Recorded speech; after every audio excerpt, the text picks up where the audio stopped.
Hi guys, I'm Penguini, and today I'm going to see Orange Sprunky's grave.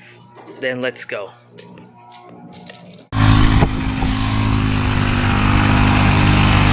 Yung tanong lang, saan yung kay Mike Enriquez?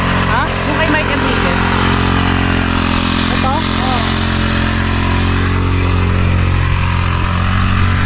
Ito to? Ay. Saan dito, sir? Ito pala, guys. Ito. Wala pa po siyang lapida.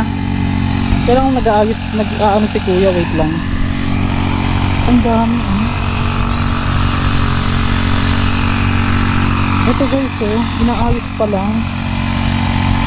Para hindi tayo masyadong gabihin mga master, ito na po yung mismong puntod ni Mike Enriquez. Oo, ang batikang radio broadcaster, TV anchor, talagang such an honor na nakapunta po tayo dito. Pero i-voice over ko na lang, ilalagay ko na lang yung ibang mga masasayang alaala at mga achievements ni Sir Mike. Ayun, lumalamig naman ito.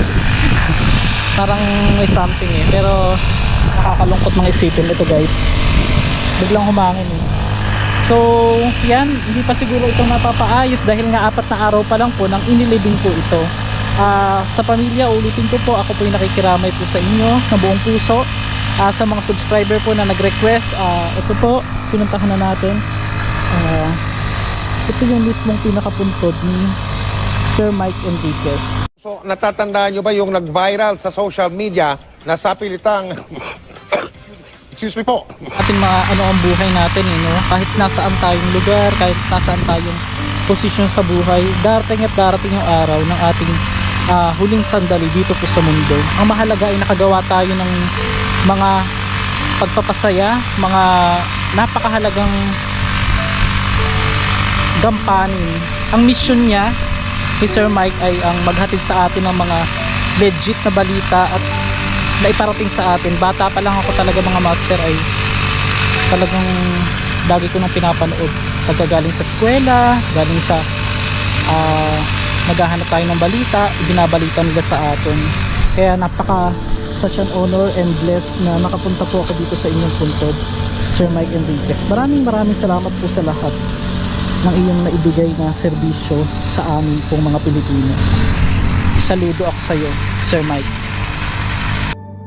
Isa sa hindi ko makakalimutan kay Sir Mike Enriquez yung pagkagaling ko sa school, papasok ako ng bahay at pagpadilim na ay pinapakinggan ko lagi. Kahit sa umaga man ay lagi kong napapakinggan ang kanyang boses.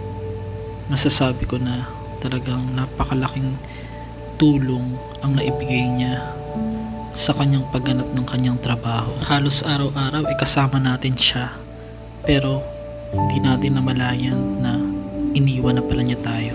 Masakit mang isipin na tayong lahat ay temporary lang na nandito sa mundong ito at darating ang araw na tayo din ay lilisan sa mundong ito. Ang isa sa pinakamahalaga ay huwag nating kakalimutan ang mga taong kagaya niya na nagbigay sa atin ng tapat at serbisyong totoo para sa bayan.